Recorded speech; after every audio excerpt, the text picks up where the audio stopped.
మాజీ మంత్రి కన్నా లక్ష్మీనారాయణ బీజేపీకి రాజీనామా చేశారు. రాజీనామా లేఖను పార్టీ అధ్యక్షుడు జేపీ నడ్డాకు పంపించారు.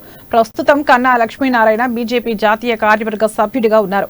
గతంలో పార్టీ రాష్ట్ర అధ్యక్షుడిగా పనిచేశారు. కొంతకాలంగా రాష్ట్ర బీజేపీ వైఖరిపై ఆయన అసంతృప్తిగా ఉన్న సంగతి తెలిసిందే. తన అనుచరులతో అత్యవసరంగా సమావేశమై నిర్ణయం తీసుకున్నట్లు సమాచారం. ప్రధానమంత్రి నరేంద్ర మోడీ చేస్తున్న విధానాలు మంచిగా ఉన్నా రాష్ట్ర బీజేపీలో వ్యవహారాలు మాత్రం వ్యాపార పరంగా నడుస్తున్నాయని, ఈ కారణంతోనే బీజేపీ నుంచి వెళుతున్నానని కన్నా తెలిపారు. రాజీనామా చేయాలని చెప్పేసి నిర్ణయం తీసుకోవడం జరిగింది.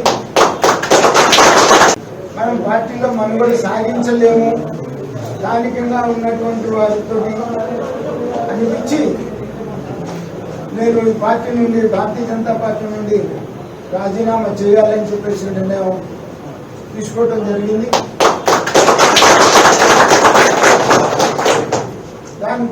మనం పార్టీలో మనుగడ సాగించలేము, స్థానికంగా ఉన్నటువంటి వారితో